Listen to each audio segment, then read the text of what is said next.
গতকাল আপনারা সংবাদ মাধ্যমে জানতে পেরেছেন, জুলাই বিপ্লবের অন্যতম একজন সেনানায়ক, আপসহীন একজন নেতৃত্ব, আধিপত্যবাদের বিরুদ্ধে যার কণ্ঠস্বরকে তিনি জারি রেখেছেন, তিনি আমাকে বারবার বলতেন, এই গুলিবিদ্ধ হওয়ার 2-3 দিন আগেও বিভিন্ন ভাবে আমাদের সাথে কথাবার্তা বলে আশঙ্কা করতেন যে আমাকে হত্যা করার জন্য চক্রান্ত করা হচ্ছে। আমরা বারবার তাকে রিকোয়েস্ট করতাম, ভাবি একটু সাবধানে থাকো, এখন বের হয়ে না। সে হচ্ছে মৌতের ফয়সালা আসমান থেকে হয়, আমি যদি ঘরের ভিতরে থাকি তাও তো মারা যাবো। সুতরাং কোন রাজনীতিবিদদের এটা শোভনীয় নয়, সে ঘরের ভিতরে থেকে মৃত্যুবরণ করবে, রাস্তায় দাঁড়িয়ে মৃত্যুবরণ করার জন্যই আমার জন্ম হয়েছে। সেই শরীফ ওসমান হাদিকে গুপ্ত বাহিনী, নিষিদ্ধ বাহিনী তারা হামলা করে সে এখন জীবন মৃত্যুর সাথে পাঞ্জা লড়ছে। এই ভরা মজলিসে মহান রবের কাছে আমরা তার প্রাণ ভিক্ষা চাই। আল্লাহ রাব্বুল আলামিন যেন আধিপত্যবাদের বিরুদ্ধে এই বলিষ্ঠ কণ্ঠস্বরকে আরো কিছুদিন আমাদের জন্য আল্লাহ রাব্বুল আলামিন ফেরত দেন। এই বলিষ্ঠ কণ্ঠস্বর বাতিলের এক আতঙ্কে পরিণত হয়েছে। এক ব্যক্তি যেভাবে কথা বলতো তাদের তত্ত্ব সাহস নড়বড়ে হয়ে গিয়েছে। তারা মনে করেছে আমাদেরকে গুলি করে দমাতে পারবে। তারা ভুলে গিয়েছে আমরা মায়ের উদর থেকে শাহাদাতের তামান্না নিয়েই এই জমিনে পা রেখেছি। উদয় অথবা অস্ত্রের কোন ক্রান্তি আমাদেরকে দুর্বল করতে পারে না। আমাদের শাহাদাতের তামান্না আমাদের রক্তের প্রবাহিত প্রবাহিত হয়। সুতরাং যারা মনে করো ইসলামী ছাত্র শিবিরকে গুম, খুন, হত্যা, দেশান্তরিত করার মধ্য দিয়ে নির্বাপিত করতে পারবা, তোমরা দেখে নাও এই কোম্পানিগঞ্জবাসী সারা বাংলাদেশ জেনে নাও, আমরা হুঁশিয়ার করে বলছি তোমাদের, বাতিলরা যদি সোজা না হও, এক রক্তের বিনিময়ে হাজারো রক্ত জন্ম নেয়। এই কোম্পানিগঞ্জের মাটি এখন উর্বর হয়েছে। লক্ষ লক্ষ তরুণ যুবা কোরআনের প্রেমে আসক্ত হয়ে ইসলামী আন্দোলনের পথে তাদের জীবনকে বিলীন করে দেওয়ার জন্য আদাবদ্ধ হয়েছে তারা। এই মাটি আল্লাহ রাব্বুল আলামিন ইসলামের জন্য রক্ষা করবেন ইনশাআল্লাহ। আল্লাহ রাব্বুল আলামিন আমাদেরকে বিজয় দেবেন ইনশাআল্লাহ। যারা আমাদেরকে ধ্বংস করতে চেয়েছিল তাদেরকে আল্লাহ রাব্বুল আলামিন এই জমিন থেকে বিতাড়িত করেছেন।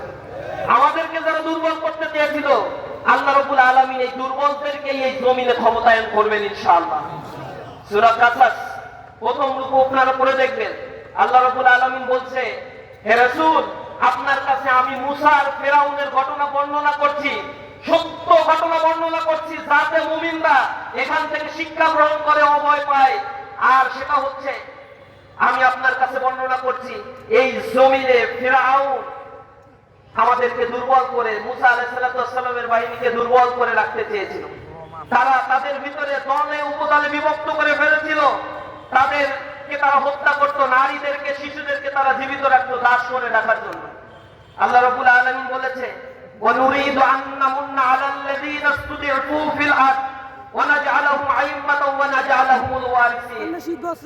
তারা চেয়েছিল আমাদেরকে এই জমিনে, আল্লাহ রাব্বুল আলামিন চেয়েছিলেন যে যারা আমাদেরকে দুর্বল করে রেখেছিল এই জমিনে ওই দুর্বলদেরকেই আল্লাহ ক্ষমতায়ন করতে চেয়েছিলেন এবং তাদেরকে আল্লাহ জনতার নেতা বানাতে চেয়েছিলেন। আর তাদেরকে আল্লাহ রাব্বুল আলামিন ওয়ারিসিন, উত্তরাধিকারী করেছিলেন এই জমিনে। আল্লাহ বলেছেন যে এইটা হামান, কারুন, ফিরআউন, সাদ্দাদের অনেক কষ্ট। তারা চায় না তাদেরকে এই জমিনে ক্ষমতায়ন করতে, তারা চেয়েছিল এই জমিনে তাদেরকে নির্বাপিত করে দিতে। ইউরিদুনা লিউতফিউ নূরাল্লাহ, আল্লাহ নূরকে তারা মুখের ফুৎকার দিয়ে ধ্বংস করে দিয়ে চেয়েছিল। আল্লাহ রাব্বুল আলামিন বলেছেন, আল্লাহু মুতিম্মু নূরিহি, আল্লাহ রাব্বুল আলামিন তার এই প্রজ্বলিত অগ্নিশিখাকে নিঃসন্দেহে এই পৃথিবীবাসীর কাছে সম্মানিত করবেন, উন্নয়ন করবেন। এটা হয়েছে না? সামনে দেখতে পাবেন যে গণজাগরণ শুরু হয়েছে। আমাদের লায়াবিলিটি হচ্ছে, রেসপন্সিবিলিটি হচ্ছে শহীদের রেখে যাওয়া এই ময়দানকে উর্বর করার জন্য প্রতিটি ঘরে ঘরে গিয়ে জনপদের মানুষকে সতর্ক করা। এজন্যই আল্লাহ আমাদেরকে দুনিয়াতে পাঠিয়েছেন। আল্লাহ রাব্বুল আলামিন বলেছেন, ওয়ালতাকুম মিনকুম উম্মাতুন ইয়াদউনা ইলাল খায়র ওয়া ইয়া'মুরুনা বিল মা'রুফ ওয়া ইয়ানহাউনা আনিল মুনকার। তোমাদের মধ্যে অবশ্যই একটা কম থাকতে হবে যারা ডেডিকেটেডলি, ডেসপারেটলি আল্লাহর দ্বীনের কথাগুলো মানুষের কাছে পৌঁছে দিবে। সুতরাং তারা সৎ কাজের আদেশ দিবে, অসৎ কাজ থেকে মানুষদেরকে বিরত রাখবে, আর তোমাদের মধ্যে তারাই হবে সফল কাম। সুতরাং আমরা আল্লাহর এই নির্দেশনা মেনে মানুষের কাছে হেদায়েতের কথা, কোরআনের কথা, ইসলামের কথা, হকের কথা এগুলো বলার জন্য চেষ্টা করব। যারা শহীদ হয়েছে সামনে দাঁড়িয়ে থেকে বুলেটের স্প্রিন্টার আঘাতে যাদের বুক ধাক্কা হয়েছে, আমি জানতে পেরেছি তাদের আঘাতগুলো সব লেগেছে বুকের সামনে। লাশ উত্তোলন করা হয়েছে, সজীব ভাইয়ের লাশ উত্তোলন করার পরে এই 10-12 বছর পরে বুলেট পাওয়া গিয়েছে তার শরীরের মধ্যে। আমি মিলাচ্ছিলাম শাহাদাতের মর্যাদা আল্লাহ যাদেরকে দিয়েছেন। আপনারা জাফর বিন আবু তালিবের কথা জানেন। জাফর বিন আবু তালিব মুতার যুদ্ধে যখন ইসলামের ঝান্ডা ধারণ করেছিলেন, তখন কাফের বাহিনী তাকে আঘাত করার ফলে সে ঘোড়া থেকে নিচে পড়ে গিয়েছিল। এক হাতে কালিমার পতাকা আর এক হাতে তরবারি দিয়ে তিনি যুদ্ধ করে যাচ্ছেন। তার ডান হাতে আঘাত করে যখন ডান হাতকে কেটে ফেলা হলো, তখন তিনি কালিমার পতাকা উড্ডীন করে দিয়ে নেতৃত্ব দিচ্ছিলেন। বা হাতের উপর আঘাত করে যখন সেটাও কেটে ফেলা হলো, রক্ত ফিনকি দিয়ে বের হচ্ছে। এই অবস্থায় কালিমার পতাকাকে বুকের সাথে জড়িয়ে ধরে জাফর বিন আবি তালিব নেতৃত্ব দিচ্ছিলেন। কাফেররা তার কাছে এসে উপর্যুপরি শরীরে আঘাত করে ক্ষত বিক্ষত করে এই মানুষটিকে যখন জমিনে তিনি লুটিয়ে পড়েছিলেন, পাশের এক সাহাবীকে ডেকে বলছেন, হে আল্লাহ রাসূলের সাহাবী, তুমি সাক্ষী থাকো, আল্লাহ রাসূলকে দয়া করে একটু বলো, আমি আমার জীবনের শেষ রক্তবিন্দু পর্যন্ত কালিমার পতাকাকে জমিনে পড়তে দেই নাই, আমি শক্ত করে তুলে ধরেছি। আল্লাহ রাসূলকে তুমি বলো আল্লাহ রাব্বুল আলামিনের কাছে যেন আমার জন্য একটু ক্ষমা প্রার্থনা করে। এই মধ্যে মুজাহিদের যখন দাফন কাফন সম্পন্ন করা হয়েছিল, তখন হযরত ওমর রাদিয়াল্লাহু তাআলা আনহু তিরমিজি শরীফের হাদিসের মধ্যে আসছে, তিনি বলছেন যে আমার কিউরিসিটি জাগলো, মনের ভিতরে খটকা জাগলো যে এই মধ্যে মুজাহিদের গায়ে কাফেররা কয়টা আঘাত করেছে, এটা একটু দেখার জন্য। যখন তার কাফনের কাপড় পরা ছিল, ওমর রাদিয়াল্লাহু তাআলা আনহু তার শরীরের আঘাতগুলো গুনছিল। তিনি বলছেন তার শরীরের আঘাতগুলো আমি গুনছিলাম, কোন হাদিসের মধ্যে আসছে তার শরীরের আঘাত আমি 50টার অধিক আঘাত পেয়েছিলাম, কোন হাদিসে আসছে আমি 70-এর অধিক আঘাত পেয়েছি। ওমর রাদিয়াল্লাহু তাআলা বলছেন আল্লাহর কসম, একটা আঘাতও তার শরীরের পেছনের দিকে পাই নাই, সব আঘাতগুলো তার শরীরের সামনের দিকে আমি পেয়েছিলাম। তার মানে তিনি ভীত সন্ত্রস্ত হয়ে মৃত্যুর ঝুঁকি নিয়ে মৃত্যুকে আলিঙ্গন করার জন্য সামনের সারিতে থেকে, সম্মুখে সমরে থেকে যুদ্ধ করেছেন। একবারের জন্য পৃষ্ঠ প্রদর্শন করে পলায়ন করার মতো সুযোগ তিনি করেন নাই, তিনি এটা চিন্তাও করেন নাই। রাসূল করিম সাল্লাল্লাহু আলাইহি সাল্লাম যখন তার দাফন কাফন শেষ করে বাসায় চলে গেলেন, প্রচন্ড মর্মাহত। আল্লাহ রাসূল রাতের বেলায় ঘুমালেন, তাকে আল্লাহ রাব্বুল আলামিন স্বপ্ন দেখিয়েছেন। পরের দিন সকালে ফজরের নামাজের পরে জাফরকে উদ্দেশ্য করে আল্লাহ রাসূল সাল্লাল্লাহু আলাইহি সাল্লাম সাহাবীদেরকে সামনে রেখে বলছেন, দাখালতু জান্নাহ ফারাআইতু জাফর ইয়াতিরু ফিল জান্নাতি মাআল মালায়েকা। আমাকে জান্নাতে প্রবেশ করানো হয়েছিল গতকাল রাতে, আমি দেখতে পেয়েছি জান্নাতে পাখি হয়ে জাফর রাদিয়াল্লাহু তাআলা উড়ে বেড়াচ্ছে। আমি লক্ষ্য করলাম তার ডানার দুই পাশে এখনো রক্ত লাগা আছে।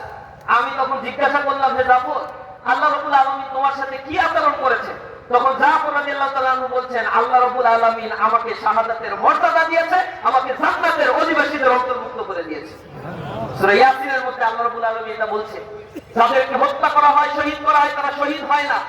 তাদের অবস্থা হচ্ছে তারা নিজের জবানে এভাবে বর্ণনা করে যে আমাদেরকে জান্নাতে প্রবেশ করানো হয়েছে, আমার কওমের লোকেরা যদি জানতো বিমা গফারালি রব্বি ওয়া জাআলানি মিনাল মুকরামিন, কি কারণে আমাদের প্রতিপালক আমাদেরকে ক্ষমা করে দিয়েছেন আর আমাদেরকে সম্মানিত মানুষদের অন্তর্ভুক্ত করেছেন, এটা যদি ওই কওমের লোকেরা জানতো তাহলে নিঃসন্দেহে তারা আমাদের উপরে আঘাত করতো না, আমাদেরকে শহীদ করতো না। আমাদেরকে মারার কোনো কারণ নাই। আমাদেরকে জাত শত্রুরাও আমাদেরকে কখনোই বলে না তোমরা সাদাবাজ, তোমরা লুটেরাজ, তোমরা দর্শনকারী, তোমরা চিন্তাই করো, তোমরা দর্শন করো, এগুলো আমাদের জাত শত্রুও বলে না। এগুলো যদি কেউ বলে স্বয়ং শয়তানও মুখ লজ্জায় লুকাবে, কারণ তারা জানে এই জাতীয় এলিগেশনের সাথে, অপকর্মের সাথে ইসলামী আন্দোলনের কর্মীরা যুক্ত থাকতে পারে না। নানা ধরনের অপকর্ম, অপরাধ আমাদের উপরে চাপানো হয়। দোষটা একটাই, আমরা শুধু ইসলামকে বিজয়ী শক্তি হিসেবে দেখতে চাই। এই দোষ নিয়ে আইম্মায়ে মুজতাহিদিন, সালফে সালেহিনরা এই পৃথিবী থেকে বিদায় নিয়েছে। আল্লাহ রাব্বুল আলামিন সাহাবায়ে আজমাইন যারা শহীদ হয়েছে তাদের লক্ষ্য করে বলেছিলেন, ওমা নাকামু মিনহুম ইল্লা আইয়ুমিনু বিল্লাহিল আজিজিল হামিদ। আর কোনো দোষ তাদের ছিল না, দোষ ছিল একটাই, তারা মহা পরাক্রমশালী আল্লাহ রাব্বুল আলামিনের কথাগুলো বলতো, তার প্রশংসা কিন্তু বর্ণনা করতো। এটা ছাড়া তাদের আর কোনো দোষ ছিল না, এ কারণেই তাদেরকে হত্যা করা হয়েছে। আর আল্লাহ রাব্বুল আলামিন সেই জন্য বলেছেন, যারা আল্লাহর রাস্তায় এভাবে শহীদ হয় তাদেরকে তোমরা মৃত বলো না, তারা আল্লাহর পক্ষ থেকে রিজিক প্রাপ্ত হয়, কিন্তু তোমরা তা বুঝতে পারো না। সুতরাং আমাদের এই জমিনে আল্লাহ রাব্বুল আলামিন আমাদের ক্ষণস্থায়ী জিন্দেগির জন্য পাঠিয়েছেন। এখান থেকে আমাদেরকে একটা সময় বিদায় নিয়ে চলে যেতে হবে। চিরস্থায়ী থাকার জন্য আমরা কেউ আসি নাই দুনিয়াতে। আমরা এসেছি জাইলুন ফিল আরদি খলিফা। We are saying as a representative in this world. So as a representative you have a lot of duty. You have a lot of duty about your society, about your ummah, about your organization. সুতরাং এই ডিউটিগুলো আমাকে পালন করতে হবে। সেই ডিউটিটা হচ্ছে, আমাকে দুনিয়াতে খাই দাই ফুর্তি করার জন্য আল্লাহ পাঠান নাই। দুনিয়াতে আমাকে শুধুমাত্র পাঠানো হয়েছে আল্লাহর ইবাদত করার জন্য। আর এই ইবাদতের জন্য যতটুকু সুস্থতা, যতটুকু সম্পদ, যতটুকু কিছু অর্জন করতে হয় ততটুকুই আমাকে অর্জন করতে হবে। এজন্য আমাকে সর্বোচ্চ চেষ্টা বিনিয়োগ করতে হবে। প্রিয় উপস্থিতি, আমরা দোয়া করি আল্লাহ রাব্বুল আলামিন যেন আমাদের সকলকে শাহাদাতের মৃত্যু দান করেন। আল্লাহ রাব্বুল আলামিন যেন এই শহীদের রক্তের বিনিময়ে এই জমিনকে উর্বর করে দেন।